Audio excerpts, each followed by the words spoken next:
आप में से कितने सारे लोगों ने कभी कोई बड़ी वीवीआईपी मूवमेंट को रोड में देखा, जो बड़े नेता जैसे प्राइम मिनिस्टर हो या प्रेसिडेंट हो, जब अपने गाड़ी में यात्रा करते हैं, इधर से उधर प्रचार के लिए जाते हैं? कितने लोगों ने देखा है? हाथ उठाओ। आपने देखा होगा, राइट? उनके आने से पहले सुबह से ही उस रोड को साफ किया जाएगा, चारों तरफ पुलिस खड़े रहते हैं, हर प्रकार से सुरक्षा को सुनिश्चित करते हैं, सब कुछ बहुत क्लियर रहता है वहाँ पर, मतलब सफाई बहुत अच्छे से रहेगी, सब कुछ बेहतरीन रहता है, हर जगह पर आपको पुलिस देखने को मिलेगा, वहाँ पर किसी और अन्य गाड़ियों को आने नहीं देते हैं। वीवीआईपी मूवमेंट ऐसे होता है, राइट? और जब वो उनका जो मान लो कि प्रेसिडेंट या प्राइम मिनिस्टर का गाड़ी आने से पहले एक और गाड़ी आती है जिसको एस्कॉर्ट व्हीकल कहते हैं, राइट? एक आगे एक पुलिस की कार आती है, वो सायरन बजाते हुए आता है ये दिखाने के लिए कि देखो अभी पीछे वो आने वाला है। 2004 में जब सुनामी पूरे विश्व में बहुत नुकसान को पहुंचाया था, और हम जो कि कोस्टल एरिया के पास में हैं, तो हमारे चारों तरफ बहुत नुकसान हुआ।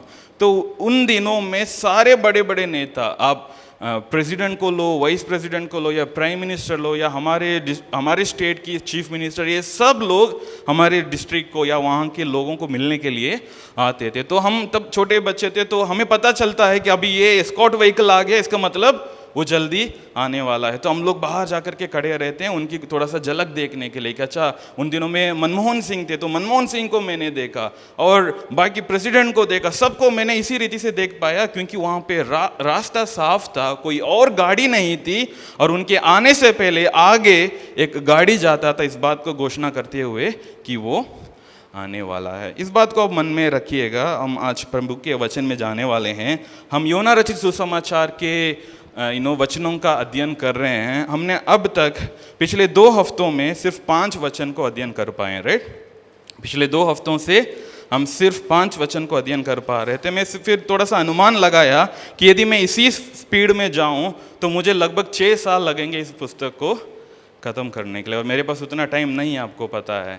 तो ऐसा नहीं है कि मैं इतना ही धीरे धीरे करके जाऊंगा, मैं भी जल्दी कवर करने की कोशिश करूंगा। बट जैसे मैंने पहले आपको बताया था कि पहले चैप्टर में, द फर्स्ट चैप्टर को मैं बहुत ध्यान से आप लोगों को सिखाना चाहता हूं, क्योंकि इसमें परमेश्वर यीशु मसीह के विषय में ऐसे अनेक बातें हैं जो हमें दूसरे सुसमाचार में देखने को नहीं मिलता। पिछले 2 हफ्तों में हमने क्या क्या देखा, आप स्क्रीन पर देख सकते हैं। 5 विषयों को हमने देखा अब तक यीशु मसीह के विषय में, कि यीशु मसीह वचन है, यीशु मसीह परमेश्वर है, यीशु मसीह सृष्टि करता है, और लास्ट वीक हमने देखा था कि यीशु मसीह जीवन है और यीशु मसीह ज्योति है। इन 5 विषयों को हमने देखा कि यूहन्ना किस रीति से यीशु मसीह का एक डिस्क्रिप्शन या एक वर्णन देता है अपने लोगों को, पढ़ने वालों को, कि वे जाने। लेकिन याद रखना, जैसे मैंने बताया था कि इस बुक में अभी तक यीशु मसीह का नाम नहीं लिया गया है। Jesus name is not at mentioned in this book. जैसे मैंने बताया था कि एक प्रकार की एंटिसिपेशन को बिल्ड कर रहा पढ़ने वालों को, जो पहली बार पढ़ रहे हैं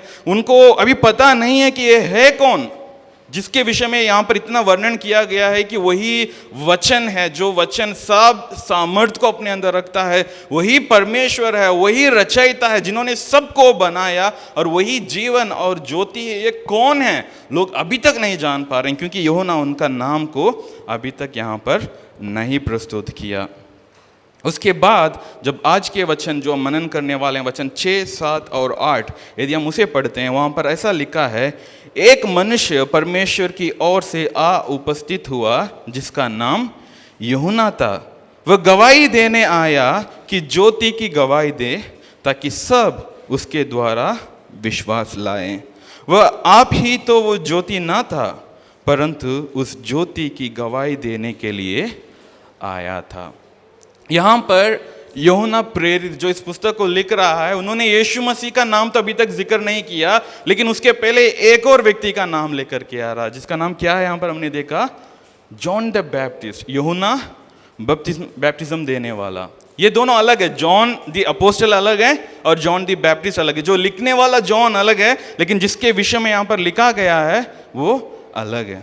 और इनफैक्ट जॉन द बैप्टिस्ट के बारे में यदि हम देखेंगे चारों गॉस्पेल्स में उनका जिक्र हमें देखने को मिलता है। खास करके मत्ती में जब हम देखते हैं, मैथ्यू चैप्टर 3 में जॉन द बैप्टिस्ट के विषय में मत्ती लिखता है कि किस रीति से यीशु मसीह के सेवकाई आरंभ होने से पहले यूहन्ना बपतिस्मा देने वाला आता है और यीशु मसीह के लिए क्या तैयार करता है, मार्ग तैयार करता है। और वो इस बात को भी नोट करता है, यानी मैथ्यू इस बात को भी वहां पर लिखता है कि किस रीति से यशायाह नबी की भविष्यवाणी यूहन्ना बपतिस्मा देने वाले के द्वारा पूरा हुआ। इसको हम मैथ्यू में देखते हैं। मरकुस में जब हम देखते हैं, मरकुस दूसरा वचन से ही, मरकुस 1 का वचन 2 से ही मरकुस यूहन्ना बपतिस्मा देने वाले के विषय में लिखता है। वो कहता है कि वो आया, प्रचार किया, उसने यीशु मसीह को बैप्टिज्म दिया और उसके बाद यूहन्ना का या यूहन्ना बपतिस्मा देने वाले का सेवकाई एक डिम लाइट पे चला गया। उसके बाद उनके विषय में ज़्यादा कुछ हमें बाइबल में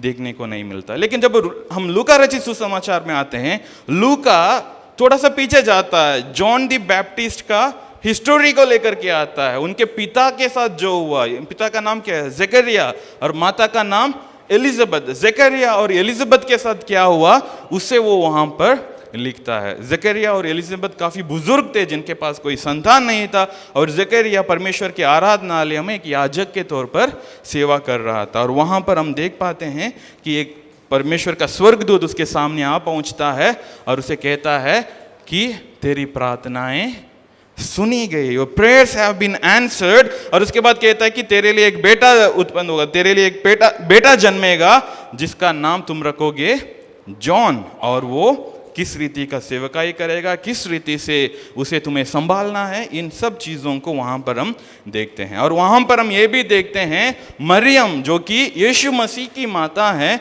और एलिजाबेथ के बीच में जो रिश्ता है उसे भी वहाँ पर हमें देखने को मिलता है। तो इससे हमें पता चलता है यूहन्ना बपतिस्मा देने वाला और यीशु मसीह जो है कजिन्स है ना, वो रिश्तेदार हैं, एक ही परिवार के लोग हैं, उसे हम वहाँ पर देखते हैं।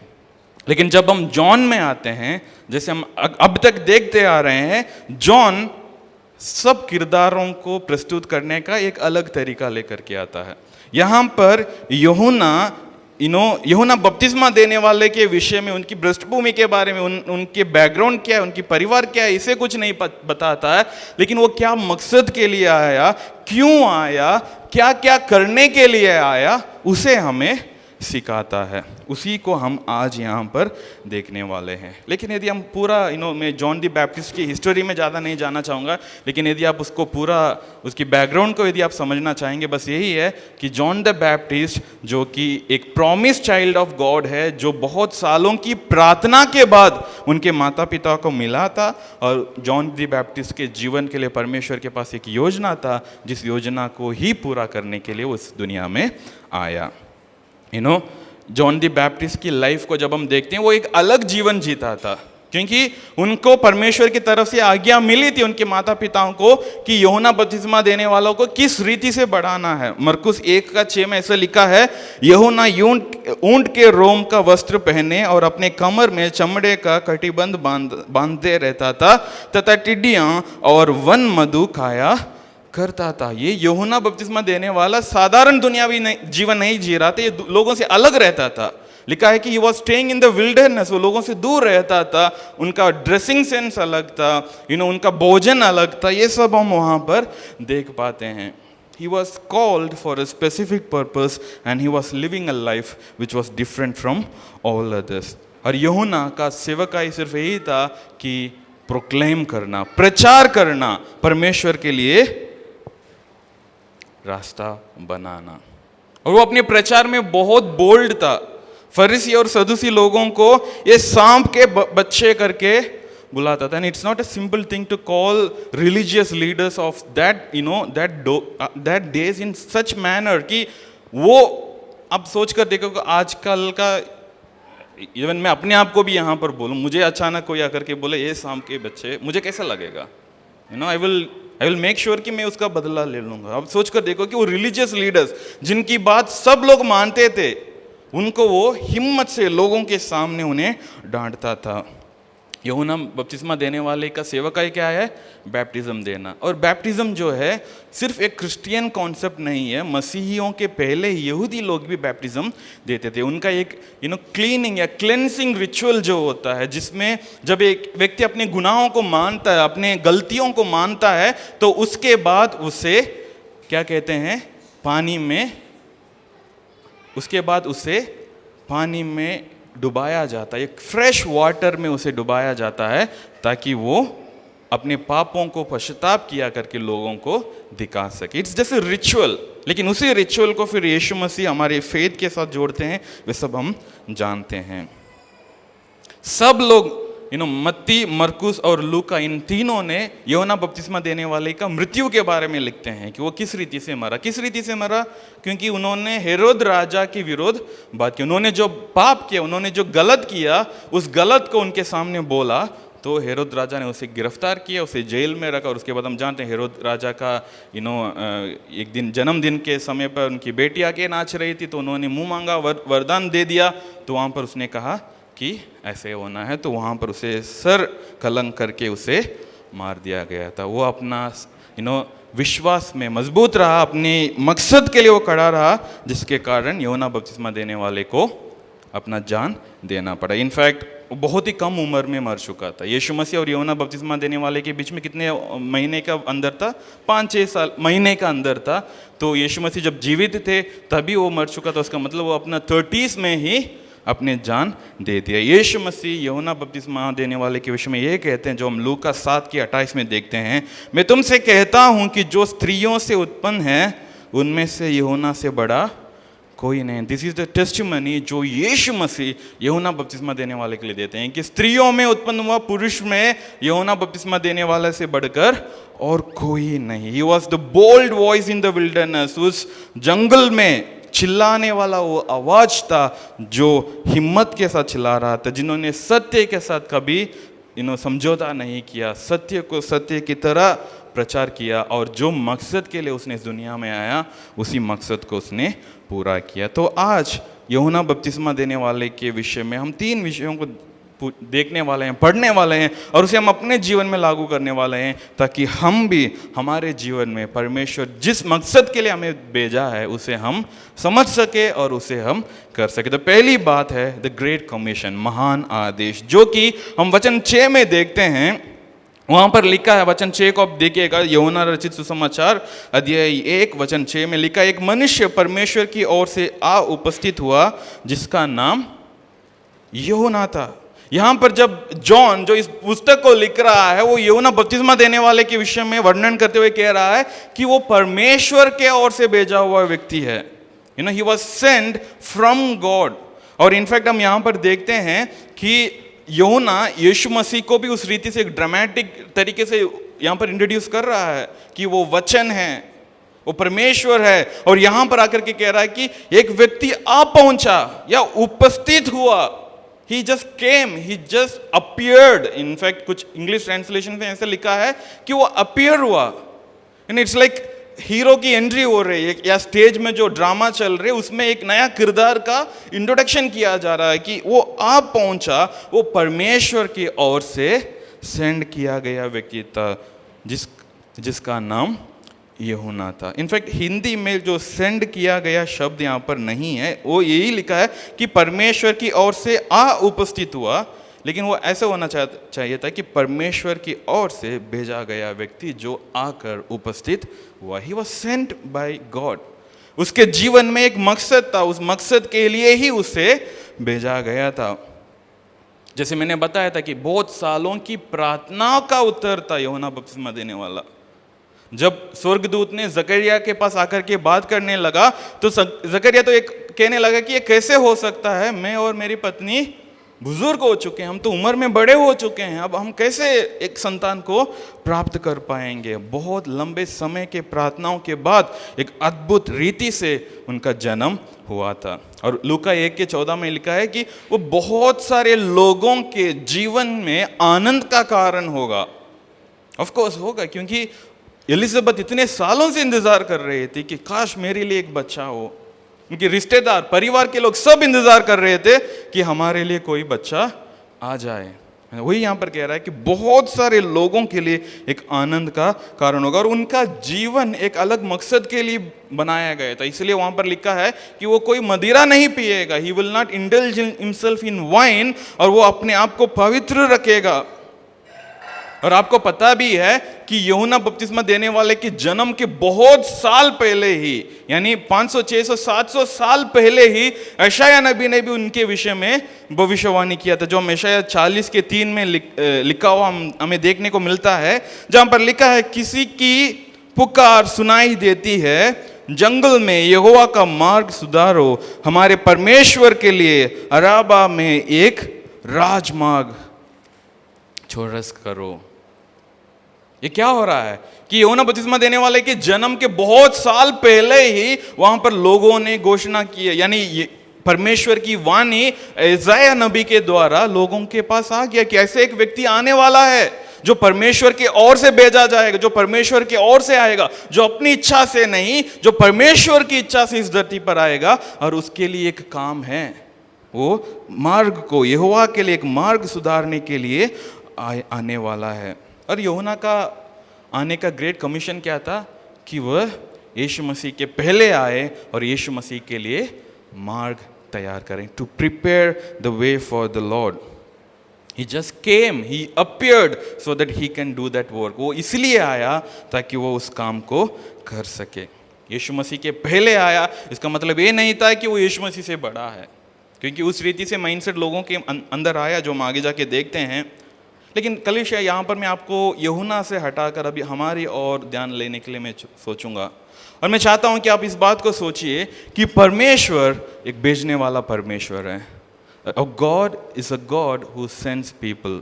परमेश्वर आज भी लोगों को भेज रहा है। अब इनफैक्ट बाइबल में देखेंगे, हमें कई सारे जगहों पर इस बात को हम देख सकते हैं कि तब यहोवा ने किसी को भेजा, यहोवा ने किसी व्यक्ति को भेजा करके हमें पढ़ने को मिलता है। निर्गमन में यदि हम देखते हैं, यहोवा परमेश्वर ने मूसा और हारून को मिस्र देश भेजा ताकि इजराइलियों को वहाँ से छुड़ा कर ला सके। उसी मिस्र देश में परमेश्वर ने अलग अलग प्रकार की प्लेग्स को इजिप्शियंस के ऊपर, मिस्र देश के लोगों के ऊपर भेजा ताकि वहाँ के राजा को अकल मिले कि वो किस परमेश्वर के साथ मुठभेड़ कर रहा है। जब हम दूसरा सामुएल चैप्टर 12 के वचन 1 में देखते हैं, वहाँ पर लिखा है कि तब यहोवा परमेश्वर ने नातान नबी को दाऊद राजा के पास भेजा। Then the lord sent Nathan to David करके लिखा है। दाऊद पाप कर चुका था और उसे लगा कि मैं अब इसे छुपा दूं, उरिया को मार के मैं बच जाऊंगा करके वो सोच रहा था, लेकिन परमेश्वर ने एक व्यक्ति को भेजा वहां पर उसके पाप को खुलासा करने के लिए। परमेश्वर भेजने वाला परमेश्वर, इनफैक्ट उसने अपना एकलौता पुत्र को हमारे लिए भेजा। He sent his own son for us। परमेश्वर आज भी भेज रहा है कलीसिया। जब कलीसिया उत्पन्न हुई, जब हम देखते हैं प्रेरितों के काम में, जब कलीसिया यरूशलेम में स्थापना हुआ और वहाँ पर बरनबास और पौलुस कलीसिया में आराधना कर रहे थे उपवास के साथ, वहाँ पर एक भविष्यवक्ता खड़ा होकर के कहने लगा कि पौलुस और बरनबास को मेरे लिए अलग करो और उन्हें भेजो। गॉड इज सेंडिंग पीपल, और इसे हमें समझना जरूरी है, और उसमें हम अपने आप को कैसे शामिल करें उसे भी हमें समझना जरूरी है कि हमें परमेश्वर के सामने अपने आप को उपस्थित रखना है कलीसिया कि परमेश्वर मैं तैयार हूं परमेश्वर मुझे आप भेजो। इनफैक्ट आप यशायाह नबी के किताब में अध्याय 6 का वचन 8 में हम सब जानते हैं, वहां पर यहोवा पुकारता है, कहता है कि मैं किसको भेजूं और हमारी ओर से कौन जाएगा। God wants to send people, but He is not finding people to send। और इसलिए यहोवा वहां पर पुकार रहा है, यशायाह के सामने कह रहा है कि किसको मैं भेजूं, कौन जाएगा मेरे लिए। उसके बाद हम देखते हैं यशायाह कहता है कि यहोवा तू मुझे भेज, Lord you please send me. यहाँ पर लिखा है कि एक व्यक्ति परमेश्वर के तरफ से आया हुआ था जिसका नाम यूहन्ना है। वो तो आया था, उसने तो अपनी सेवकाई करके चला गया। आज हमारे पास है, ये हमारे ऊपर है कि क्या हम उस यहोवा परमेश्वर के द्वारा भेजे जाने के लिए तैयार हैं। आपको लगता है कि पास्टर जी हम तो साधारण जीवन जी रहे हैं, हम तो सेवकाई में नहीं है, हम तो पास्टर नहीं है, मेरे पास तो मंडे टू फ्राइडे का जॉब है, मैं तो एक माता हूँ, मैं घर पे रहती हूँ, मेरे पास पढ़ने का ज्ञान नहीं है, मेरे पास अच्छा बैकग्राउंड नहीं है। यदि आप ऐसा सब सोचेंगे, परमेश्वर का वचन इन सब की रिक्वायरमेंट हमसे नहीं मांगता है। परमेश्वर हमारी उपलब्धि को चाहता है कि हम तैयार रहें। जो भी काम के लिए, जो भी पर्पस के लिए, जो भी मकसद के लिए परमेश्वर हमें भेजने के लिए तैयार है, उसके लिए हमें तैयार रहना जरूरी है। The great commission is for everyone, उसी में मैं आऊंगा। अभी मत्ती 28 के 18 और 20 में क्या लिखा है? यीशु मसीह मृत्यु से जीवन होकर के वापस आने के बाद अपने चेलों को यही आदेश देते हैं। क्या कहते हैं?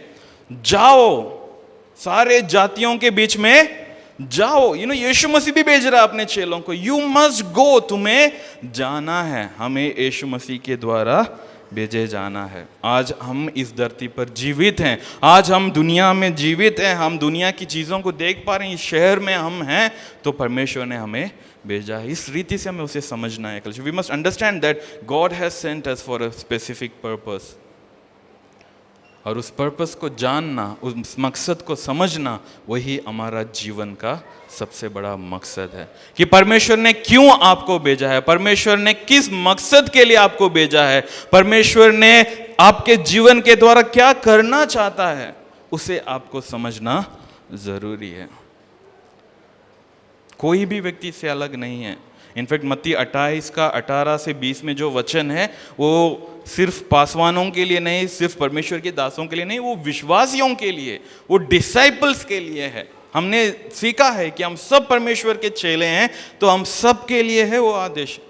आप कोई भी काम करने वाले हो, आप दफ्तर में या कोई फैक्ट्री में, ऑफिस में, कहीं पर भी काम करने वाले हो, लेकिन परमेश्वर ने आपको वहां पर भेजा है। God has sent you. और यहाँ पर मैं थोड़ा सा डिटोर लेना चाहूँगा, खास करके पेरेंट्स को कुछ बातें यहाँ पर मैं बताना चाहूँगा। यूहन्ना बपतिस्मा देने वाले का जन्म होने से पहले परमेश्वर का स्वर्गदूत जकरिया के पास आता है और उसे समझाता है, उसे बताता है कि तेरे लिए एक बेटा होने वाला है और तुझे उसे कैसे पालना है, उसका पालन पोषण कैसे करना है, उसको किस रीति से भोजन देना है, उसे किस रीति से बढ़ाना है। इन सब के ज्ञान यूहन्ना बपतिस्मा देने वाले के जन्म होने से पहले ही उन्हें परमेश्वर ने दे चुका था।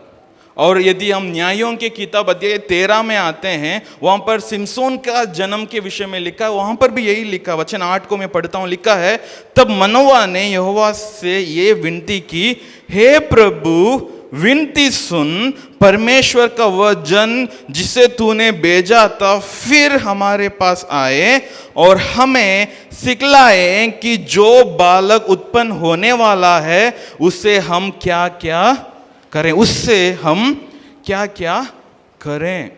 यहां पर क्या हो रहा है?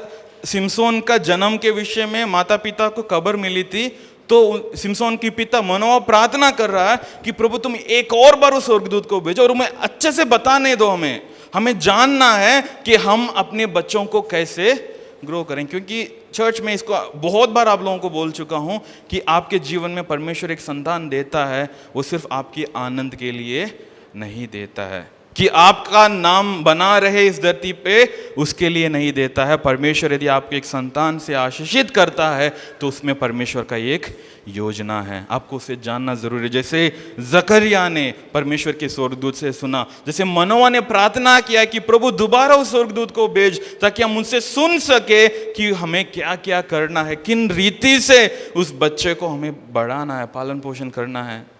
कितने माता पिता प्रार्थना करते हैं कि प्रभु मुझे सिखाओ कि मैं अपने बच्चे को कैसे बढ़ाऊं। कितने लोग अपने बच्चों को प्रभु के मकसद के अनुसार पालते हैं। बहुत ज़रूरी है, हमें इस बात को समझना बहुत ज़रूरी है कि परमेश्वर ने यदि हमें एक संतान के द्वारा आशीषित किया है, क्या हम उसे परमेश्वर के योजना के अनुसार बढ़ा रहे हैं। शायद आपके लिए वो परवरिश नहीं मिली होगी, शायद आपके जीवन में उस रीति का माता पिता आपको शायद नहीं थे क्योंकि उन्होंने प्रभु को नहीं जाना, लेकिन आज आप तो जान चुके हो, आप तो जान चुके हो कि प्रभु ही है और उनकी इच्छा के अनुसार ही हमें जीवन जीना है। तो आप क्या ज्ञान आपके बच्चों को दे रहे हैं, किस रीति से उन्हें डिसिप्लिन में रख रहे हैं। नीति वचन 22 का 6 में वही लिखा ना, लड़के को उसी मार्ग की शिक्षा दे जिसमें उसको चलना चाहिए। पेरेंट्स टेक दिस सीरियसली, क्योंकि ग्रेट कमीशन के साथ हर एक व्यक्ति आता है, एक महान आदेश के साथ। आपके बच्चे के लिए परमेश्वर के पास एक महान आदेश है, एक बड़ा उद्देश्य है, लेकिन आपने उसे नहीं समझा, आपने उसका विजन को नहीं समझा, आपने आपके बच्चे को बिगड़ने दे दिया। तो किसकी गलती है? परमेश्वर किससे जवाब मांगेगा? बताइए, परमेश्वर किससे जवाब मांगेगा? यदि परमेश्वर का उस दृष्टांत में हम देखते हैं, वो जो मालिक दूर जाता है अपने दास को 5 सिक्का, 2 सिक्का और 1 सिक्का देता है, और जब वापस आके उससे उन सिक्कों की हिसाब ले सकता है, तो क्यों ना वो हमारे बच्चों की हिसाब हमसे लेगा?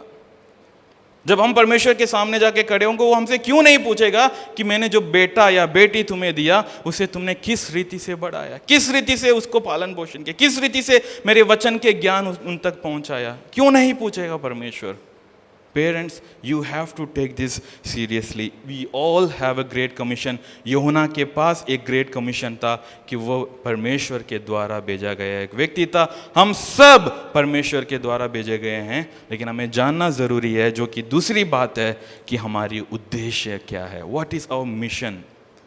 हमारा उद्देश्य क्या है, उसे भी हमें समझना जरूरी है। उद्देश्य यहां पर लिखा है वचन 7 में, वह गवाही देने आया कि ज्योति की गवाही दे, ताकि सब उसके द्वारा विश्वास करे।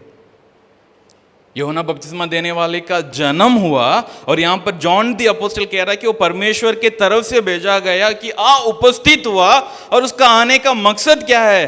कि वो गवाही देने के लिए आया है। He came with a mission that is to witness Jesus Christ, to prepare a way for him, जो आइज़ाया नबी कहता है, यहोवा के लिए मार्ग तैयार करना, यहोवा के लिए एक सही रास्ते को उत्पन्न करना। इनफैक्ट उसके विषय में हम लूका में जब हम वापस जाते हैं, वहाँ पर स्वर्गदूत जकरिया को कहता है, वचन 16 और 17 को देखो, लूका 1, 16 और 17, वहाँ पर लिखा है, और इज़राइलियों में से बहुतेरों को उनके प्रभु परमेश्वर की ओर फेरेगा। यूहन्ना का मकसद क्या है? उसके जीवन का लक्ष्य क्या है? कि बहुत सारे लोग जो इज़राइल में हैं, जो परमेश्वर के जन हैं लेकिन परमेश्वर से दूर हैं, कह रहा है कि बहुतेरों को अपने प्रभु परमेश्वर की ओर फेरेगा। आगे लिखा है, वो एलिया की आत्मा से और सामर्थ में होकर उसके आगे आगे चलेगा, कि पितरों का मन बाल बच्चों की ओर फेर दे। कि जीवन में क्या मकसद है? एलिया के पास जो सामर्थ, हम जानते हैं पुराने नियम में एलिया नबी ने क्या क्या किया, और यहां पर भविष्यवाणी हो रही है कि एलिया के पास जो सामर्थ था, उससे भी अधिक सामर्थ के साथ आएगा, और पितरों का मन बाल बच्चों की ओर फेर दे। और आगे लिखा, और आज्ञा न मानने वालों को धर्मियों की समझ पर लाए, और प्रभु के लिए एक योग्य प्रजा तैयार करे। सोच कर देखो कि एक बच्चा जन्मा भी नहीं है, एक बच्चा का जन्म हुआ भी नहीं है, लेकिन वो जीवन में क्या क्या करने वाला है, उसका लाइफ का मिशन क्या है, उसका लिस्ट उनका पेरेंट को यहाँ पर मिल रहा है। सवाल मैं आपसे यही पूछना चाहता हूँ कलिसिया, कि क्या आपको आपका लाइफ का उद्देश्य पता है? Do you know the mission of your life? Do you know the purpose for which you are alive? इस धरती पर आप जीवित हैं, तो आपके जीवन के द्वारा परमेश्वर क्या करना चाहता है, उसका उद्देश्य आपको पता है। और वो कहाँ से मिलेगा? परमेश्वर से मिलेगा। जब हम परमेश्वर के पास जाते हैं, परमेश्वर से पूछते हैं कि प्रभु मुझे क्या करना है, व्हाट मस्ट आई डू, मेरे जीवन में क्या होना है, मुझे नहीं पता प्रभु, आप मुझे बताएं। यदि हम ऐसे कहेंगे तो परमेश्वर ज़रूर हमें उसका उत्तर देगा। वही मैं आपसे पूछना चाहता हूँ, do we know the mission of our life? क्या हम हमारे जीवन की उद्देश्य को जानते हैं? क्या हम जानते हैं कि परमेश्वर ने क्यों हमें इस धरती पर भेजा है? एक इंसान जन्म होने के पीछे का जो प्रोबेबिलिटी के यदि हम कैलकुलेट करते हैं, उसे हम नेक्स्ट टू इम्पॉसिबल में रख सकते हैं। आप इस रीति से, इस रंग में, इस हाइट में, इस प्रकार की क्वालिटीज़ के साथ जन्मे हैं, वो दोबारा होना नामुमकिन है। साइंटिफिकली स्पीकिंग उसके पीछे बिलियंस एंड बिलियन, मतलब वो जेप्टिलियंस बोलो, उतनी प्रोबेबिलिटीज हैं, उसमें से परमेश्वर ने आपको इस रीति से पैदा होने में मदद किया। आपको आपके उद्देश्य को जानना जरूरी है। आज आप इस शहर में हैं तो ये बाई चांस नहीं है, it's not by an accident कि परमेश्वर ने आपको अलग अलग जगहों से शहर के लिए लेकर आए, इस शहर में रहने के लिए लेकर आए। एक कारण है, परमेश्वर ने हमें भेजा है एक उद्देश्य के साथ। कलीसिया, हमें उस उद्देश्य को समझना जरूरी है। यहाँ पर यूहन्ना के पास आते हैं। यूहन्ना का उद्देश्य बहुत क्लियर है कि वो गवाही देने आया, ही केम टू विटनेस। और किसकी गवाही देने के लिए आया? उस ज्योति की गवाही देने के लिए। याद रखना, यूहन्ना अभी भी यीशु मसीह का नाम नहीं ले रहा। वो कह रहा है कि उस ज्योति, जिस ज्योति के विषय में बात कर रहा हूं, जो जीवन भी है, जो रचयिता भी है, जो परमेश्वर भी है, जो वचन भी है, उसकी गवाही देने के लिए कौन आया? यूहन्ना बपतिस्मा देने वाला आया है। हमने पिछले हफ्ते इसको बहुत क्लियरली देखा कि यीशु मसीह वो ज्योति है जो अंधकार को मिटाता है, वो ज्योति जो हमारे जीवन को रोशन कर सकता है, जो ज्योति हमारे जीवन के अंधकार को दूर कर सकती है, हमें उसकी उस उज्याले में ला सकता है। उस ज्योति की गवाही देने के लिए यूहन्ना यहाँ पर आया। यूहन्ना के जीवन के बारे में सोचो, यीशु मसीह के जीवन की तरह यूहन्ना भी अपने टीनेज में या यूथ में क्या किया उसका कोई वर्णन नहीं है, लेकिन अचानक एक दिन जंगल से वो बाहर आया, चिल्ला चिल्ला कर प्रचार करने लगा कि प्रभु के लिए मार्ग तैयार करो, मन फिराओ और बैप्टिज्म लो, बपतिस्मा लो। यही उसकी प्रचार थी। और वो हमेशा हमेशा हमेशा उस यीशु मसीह के विषय में ही प्रचार कर रहा था। यूहन्ना वहां खड़े होकर के अपने विषय में या किसी भी फालतू फालतू चीजों के विषय में उन्होंने प्रचार नहीं किया। He stood there and he preached about Jesus Christ. सिर्फ यीशु मसीह के विषय में ही उन्होंने प्रचार किया। जैसे मैंने बताया था कि जब बड़े नेता जो वीवीआईपी आते हैं तो उनके गाड़ी के आगे जो एस्कॉर्ट व्हीकल जाती है, उसी की तरह था वो बताने के लिए आया था कि मेरे पीछे कोई आने वाला है, someone big is coming behind me, मेरे पीछे कोई आने वाला है जो महान है। यूहन्ना अपने जीवन भर उसी ज्योति का प्रचार करते आया था। फिर मत्ती 3:11 में क्या लिखा है? देखो, मत्ती 3:11 में लिखा है, जो मेरे बाद आने वाला है वो मुझसे शक्तिशाली है। मरकुस 1:7 में क्या लिखा है? मेरे बाद जो आने वाला है वह मुझसे शक्तिमान है। लूका 3:16 में लिखा है, वह आने वाला है जो मुझसे शक्तिमान है। रिपीटेडली हर गॉस्पेल राइटर इस बात को नोट करते हैं कि यूहन्ना इस बात की प्रचार कर रहा था कि जो मेरे बाद आने वाला, जो मेरे पीछे आ रहा है, वो मुझसे शक्तिशाली है। कलीसिया, हम उस शक्तिशाली परमेश्वर की गवाही देने के लिए यहाँ पर आए हैं। हमारी जीवन एक गवाही का जीवन होना जरूरी है। हमारी मुंह से निकलने वाली हर एक शब्द परमेश्वर की गवाही देने वाली शब्द होना जरूरी है। जब हम लोगों से इंटरैक्ट करते हैं, जब हम लोगों के पास जाते हैं, जब हम लोगों के पास जाकर के उनसे बात करते हैं, उनके साथ कॉन्वर्सेशन करते हैं, उनके साथ हम फ्रेंडशिप बिल्ड करते हैं, हमारे मन में ये मकसद होना ज़रूरी है कि मुझे उस ज्योति की गवाही बनकर वहाँ पर रहना है।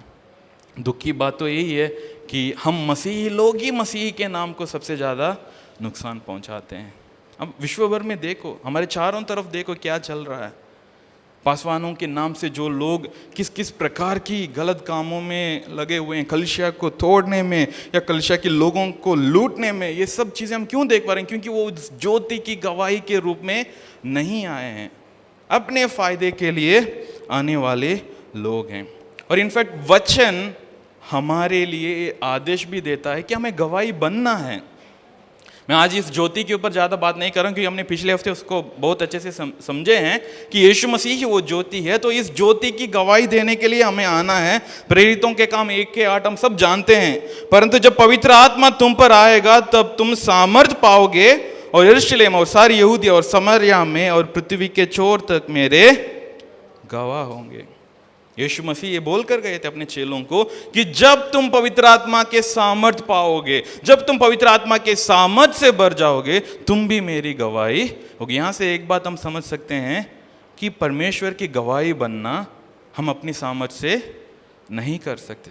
आप यदि सोच लेंगे कि चलो कोई बात नहीं, कोई भी आ जाए मैं तो बोलूँगा यीशु मसीह ही परमेश्वर। वो जब एक थप्पड़ मारेगा हमारी हवा निकल जाएगी। लेकिन जब परमेश्वर की आत्मा की सामर्थ हमारे अंदर होगी, जैसे हम पतरस के जीवन में देखते हैं, जिन्होंने यीशु मसीह को तिरस्कार किया, यीशु मसीह को इनकार किया, वही अभी खड़े होकर के प्रचार कर कह रहा है कि जिसे तुमने क्रूस पर चढ़ाया उसी की गवाही देने के लिए हम आए हैं। उसके बीच में क्या हो गया था? पवित्र आत्मा का सामर्थ उतर आया। और इनफैक्ट आप देखते हैं परमेश्वर का वचन यही कहता है, लूक का 1:15 में यही लिखा है, जहां पर वो स्वर्गदूत जकरिया से बात कर रहा है, वो कह रहा है कि अपनी माता के गर्भ ही से पवित्र आत्मा से परिपूर्ण हो जाएगा। कौन? यूहन्ना बपतिस्मा देने वाला।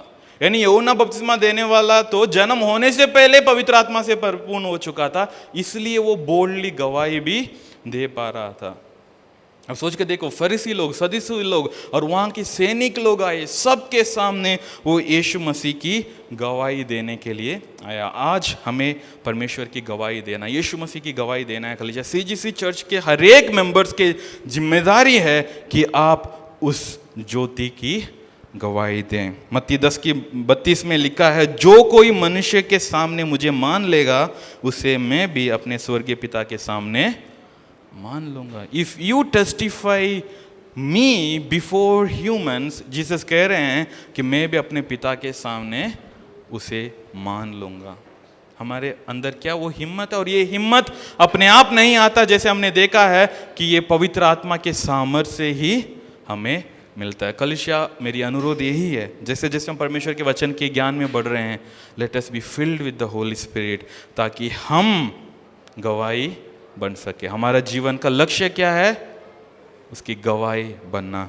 वो गवाही देने आया कि ज्योति की गवाही दे, ताकि सब उसके द्वारा विश्वास लाए। यानी इस गवाही के द्वारा लोग विश्वास में आना है। जब हम लोगों के सामने खड़े होकर के परमेश्वर की गवाही देते हैं, यीशु मसीह के बारे में घोषणा करते हैं, लोगों को विश्वास में आना है। वही पवित्र आत्मा का कार्य है। परमेश्वर हमें इस्तेमाल करता है, regardless of your gender, age, qualification, capabilities, कुछ भी हो, परमेश्वर आपको इस्तेमाल कर सकता है यदि आप पवित्र आत्मा से परिपूर्ण होकर परमेश्वर के काम के लिए तैयार हो जाएं। आखिरी बात है, ह्यूमिलिटी हमारे अंदर होना जरूरी है, विनम्रता हमारे अंदर होना जरूरी है। वचन 8 में क्या लिखा है? यूहन्ना 1:8 में लिखा है, वह आप तो वो ज्योति ना था, परंतु उस ज्योति की गवाही देने के लिए आया था। यहां पर लिखने वाला यूहन्ना इस बात को वैलिडेट कर रहा है, इस बात को वहां पर क्लैरिफिकेशन दे रहा है कि ये वो ज्योति नहीं है, ये वो ज्योति नहीं है जिस ज्योति की बात मैं अभी तक कर रहा हूं, लेकिन ये उस ज्योति की गवाही देने के लिए आया है। अब यहां पर सोच कर देखो, थोड़ा सा समय आप निकाल कर यहां पर सोचो, कौन सबसे पहले आया? यीशु मसीह या यूहन्ना बपतिस्मा देने वाला? यूहन्ना, है ना? इस धरती पर इंसान के रूप में कौन फर्स्ट आए? यूहन्ना आया।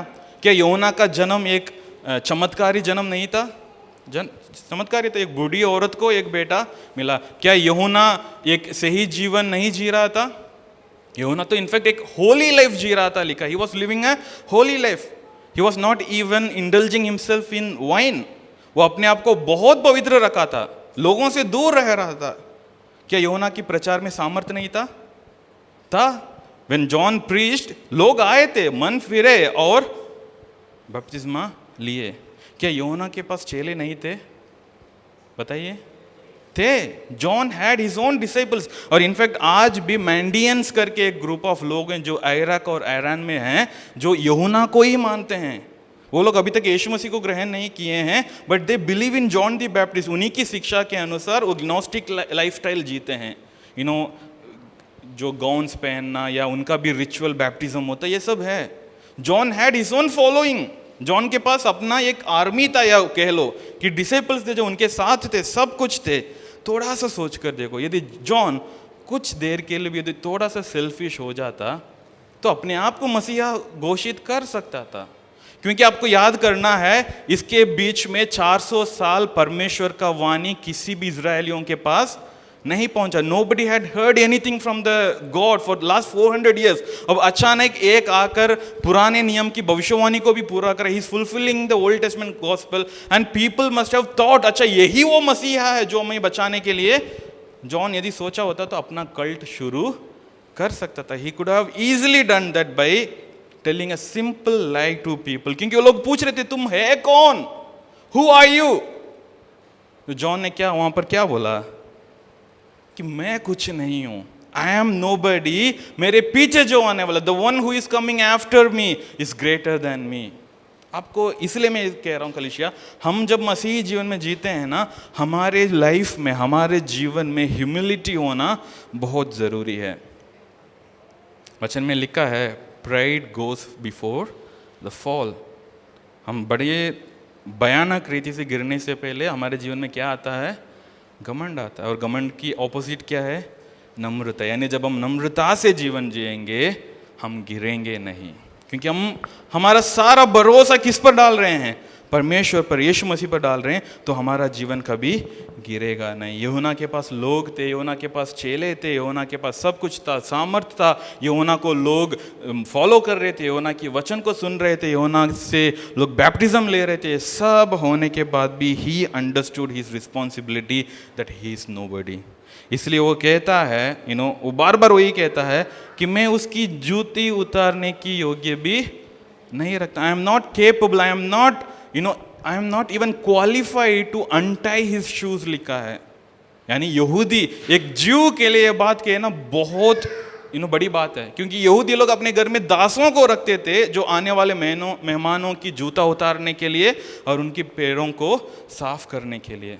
सोच कर देखो, यूहन्ना कह रहा है, जो एक भविष्यवाणी के द्वारा जन्मा एक व्यक्ति जिसने पवित्र आत्मा के सामर्थ्य से इतना कुछ कर लिया, और वो कह रहा है कि मेरे बाद जो आने वाला, the one who is coming after me, I am not even capable to untie his shoes. और आज हम अपने आप को सोच कर देखें, वेयर आर वी. हमारे अंदर थोड़ा सा क्या खूबी ना मिल जाए तो हम अपने आप को इतना पफ अप कर देते हैं. पौलुस इसी बात को बार बार समझाता है कि प्यार से रहो, नम्रता से रहो, क्योंकि वो आपको ग्राउंडेड रखेगा. वी मस्ट बी ग्राउंडेड कलीसिया. ये इस बात को मैं बहुत बहुत बहुत स्ट्रांगली बिलीव करता हूँ. नो मैटर परमेश्वर आपको कितना भी ऊपर उठाए, आपको नम्रता से जीना बहुत ज़रूरी है. बाइबल में ऐसे बहुत सारे उदाहरण को हम देखते हैं. एक तो हमने यूहन्ना बपतिस्मा देने वाले के विषय में भी हमने देख लिया. 3:30 में वो ही कहता है कि अवश्य है कि वह बढ़े, यानी यीशु मसीह बढ़े और मैं घटूं. यही यूहन्ना का मिशन है, यही उसका ह्यूमिलिटी का फुलनेस है. वो कह रहा है कि मुझे कुछ नहीं चाहिए, I don't want any credit, मुझे कोई क्रेडिट नहीं चाहिए, सिर्फ यीशु मसीह बढ़ना चाहिए. और इनफैक्ट जॉन दी अपोस्टल को देखो, जो पूरा सुसमाचार को लिखता है, कहीं पर भी अपना नाम नहीं लिखता है. दैट शोज अ ह्यूमिलिटी कि मैं अपने आप को प्रस्तुत नहीं करना चाहता हूं. I want to be humbled and I want Jesus to be exalted. पौलुस के विषय में जब हम देखते हैं, एक फरीसी था, ड्यूअल सिटीजनशिप था उनके पास, अमीर व्यक्ति था, अच्छा पढ़ा लिखा व्यक्ति था, लेकिन अक्सर अपने राइटिंग्स को कैसे शुरू करता है, पौलुस परमेश्वर की दास, a servant, a bond slave of Christ Jesus, यही कहकर वो हर बार अपनी राइटिंग्स को शुरू करता है. नम्रता कहाँ है हमारे अंदर? इनफैक्ट यीशु मसीह का जीवन को स्वयं देखें. यीशु मसीह के जीवन के विषय में लिखा है, फिलिपियंस चैप्टर 2 में हम पढ़ सकते हैं, he humbled himself, he made himself zero लिखा है, अपने आप को शून्य किया और इंसान का रूप धारण किया. और इंसान के रूप में भी लिखा है कि दास का रूप उसने ले लिया. he made himself as a servant for many. Humility कहाँ है? वो अपने आप ज्योति नहीं था, लेकिन उस ज्योति की गवाही देने के लिए आया था. हम दुनिया भर देखते हैं, लोग अपने आप को मसीही घोषित करते हैं, अपने आप को भगवान घोषित करते हैं. लोगों को उनके पैर छूने देते हैं, उनके सामने दंडवत करने देते हैं, उनके पैर दबाने देते हैं. It is all wrong. It shows that the person is filled with pride. घमंड से भरा हुआ एक व्यक्ति ही ऐसे करेगा. यीशु मसीह, यूहन्ना 13 में जब हम देखते हैं, यीशु मसीह मरने से पहले अपने चेलों के साथ बैठकर भोजन कर रहे थे. भोजन के बाद वहाँ पर लिखा है कि वो उठकर चेलों का पैर धोने लगे. He started washing the feet of his disciples.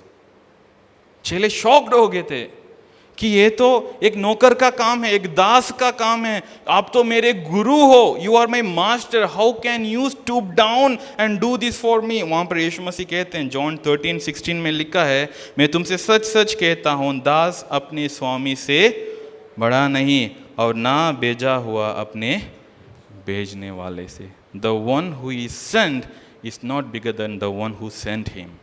हमें इसे समझना जरूरी है कलीसिया कि परमेश्वर ने आपको भेजा है, हमने समझ लिया। परमेश्वर ने आपके जीवन के लिए एक मिशन दिया है, एक उद्देश्य दिया है, उसे भी हमें समझ लिया। लेकिन ये दो है, लेकिन हमारे अंदर ह्यूमिलिटी नहीं है, so we have done nothing. In fact हम अपने आप के लिए नुकसान पहुंचाए हैं। I want each of us to have humility. यीशु मसीह के जैसा हमारी मानसिकता होना ज़रूरी है कि नम्र बनो, नम्र बनो। हमारे लिए नहीं, it is not for my name, मेरे नाम के लिए नहीं, मेरी बड़ाई के लिए नहीं, मेरे लिए कुछ फेम मिले उसके लिए नहीं, सिर्फ और सिर्फ प्रभु की नाम को महिमा मिलना है, वही हमारा जीवन का मकसद है। ज्योति की गवाही देने के लिए आया था। हम इस धरती पर परमेश्वर की गवाही देने के लिए आए हैं, हमें बस उतना ही करना है। निकोलस लुडविग करके एक 18th सेंचुरी का प्रोटेस्टेंट प्रीचर ने इस प्रकार कहा है, preach the gospel, die and be forgotten. सुसमाचार प्रचार करो, मर जाओ और बुला दिया जाओ। That is all. जीवन है, जियो, प्रभु के लिए जियो। कुछ अपने लिए इमारत या अपने लिए कोई साम्राज्य ना खड़ा करो। It is all about Jesus Christ. परमेश्वर ने कुछ समय के लिए आपको जीवित रखा है। Do God's work and die and let us be forgotten. ऐसा नहीं बोलना चाहिए कि वहां पर एक पासवान था, नहीं। प्रभु है, प्रभु रहेगा, हमेशा के लिए रहेगा। जैसे मैंने आज आप लोगों को बताया था कि यदि मैं यहाँ से जाऊँगा तो भी इस कलीसिया को रहना है। It is not about me, it is not about what I am doing, it is about what God is doing and it is about us testifying Christ through this church. हम एक छोटी कॉन्ग्रीगेशन है, प्रभु हमें बढ़ा रहा है, लेकिन हमें नम्रता रखना बहुत ज़रूरी है। क्यों ना हम सब खड़े हो जाएं प्रभु की उपस्थिति